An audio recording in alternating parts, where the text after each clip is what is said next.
حدیث نبوی۔ اسماء بنت ابو بکر کہتی ہیں کہ میں رسول اللہ صلی اللہ علیہ وآلہ وسلم کی زوجہ محترمہ عائشہ رضی اللہ تعالیٰ عنہا کے پاس ایسے وقت میں آئی جب کہ سورج کو گرہن لگ رہا تھا اور لوگ کھڑے ہو کر نماز پڑھ رہے تھے۔ کیا دیکھتی ہوں کہ وہ بھی کھڑے ہو کر نماز پڑھ رہی ہیں۔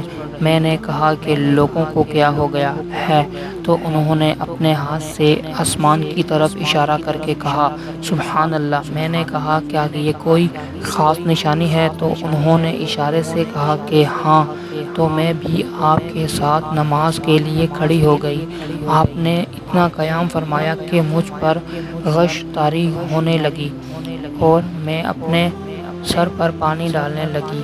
جب رسول اللہ صلی اللہ علیہ وآلہ وسلم نماز سے فارغ ہوئے تو آپ صلی اللہ علیہ وآلہ وسلم نے اللہ کی حمد و ثنا بیان کی اور فرمایا آج کوئی چیز ایسی نہیں رہی جس کو میں نے اپنی اسی جگہ نہ دیکھ لیا ہو، حتیٰ کہ جنت اور دوزخ کو بھی دیکھ لیا، اور مجھ پر یہ وحی کی گئی ہے کہ تم لوگوں کو قبروں میں آزمایا جائے گا، دجال جیسی آزمائش یا اس کے قریب۔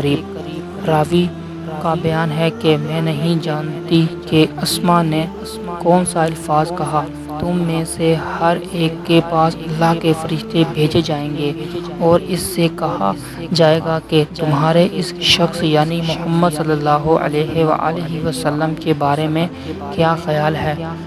پھر اسماء نے الفاظ ایماندار کہا یا یقین رکھنے والا کہا، مجھے یاد نہیں۔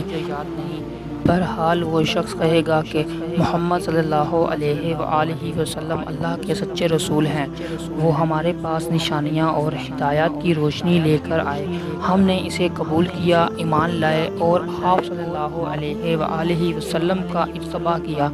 پھر اس سے کہا دیا جائے گا تو سو جا، در حالانکہ تو مردہ سلا ہے اور ہم جانتے تھے کہ تو مومن ہے۔ اور بہرحال منافق یا شکی آدمی اسماء نے کون سا الفاظ کہا مجھے یاد نہیں، جب اس سے پوچھا جائے گا کہے گا کہ میں کچھ نہیں جانتا، میں نے لوگوں کو جو کہتے سنا وہی میں نے بھی کہہ دیا۔ صحیح بخاری حدیث نمبر 184۔